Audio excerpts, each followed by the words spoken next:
2 friends ஒன்னா வேலைக்கு join பண்றாங்க. மாசம் சேலரி கிரெடிட் ஆகுது. ஒரு நண்பர் வேகமா போய் ஐபோன் வாங்குறது 10,000 rupees EMI. அதை இன்ஸ்டாகிராம்ல போஸ்ட் பண்றாரு. இன்னொரு நண்பர் குவைட்டா 10,000 rupeesக்கு ஒரு SIP ஸ்டார்ட் பண்றாரு. இவரும் இன்ஸ்டாகிராம்ல போஸ்ட் பண்றாரு. ஐபோன் போஸ்ட் என்ன ஆகும்? நிறைய likes, multiple comments, fire emojis. அதே சமயத்துல இந்த SIP போஸ்ட் இருக்கு இல்லைங்களா, அதுக்கு 2 லைக். அதுவும் அவரோட பேரண்ட்ஸ் கிட்ட இருந்து. ஃபாஸ்ட் ஃபார்வர்ட் 15 இயர்ஸ் ஆகுது. அவர் முதல்ல வாங்கின ஐபோன் அவுடேட் ஆயிடுச்சு. அதை ரீப்ளேஸ் பண்ணிட்டாங்க.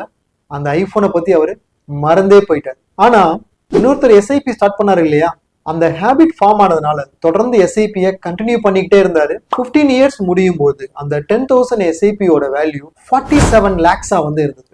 47 lakhs அப்படின்றது ஒரு ஹியூஜ் மணி இல்லையா? அது அவருடைய வெக்கேஷனை பை பண்ணும், கார் வாங்குறதுக்கு யூஸ்ஃபுல்லா இருக்கும், வீடு வாங்கணும்னா டவுன் பேமெண்ட்டுக்கு யூஸ்ஃபுல்லா இருக்கும்.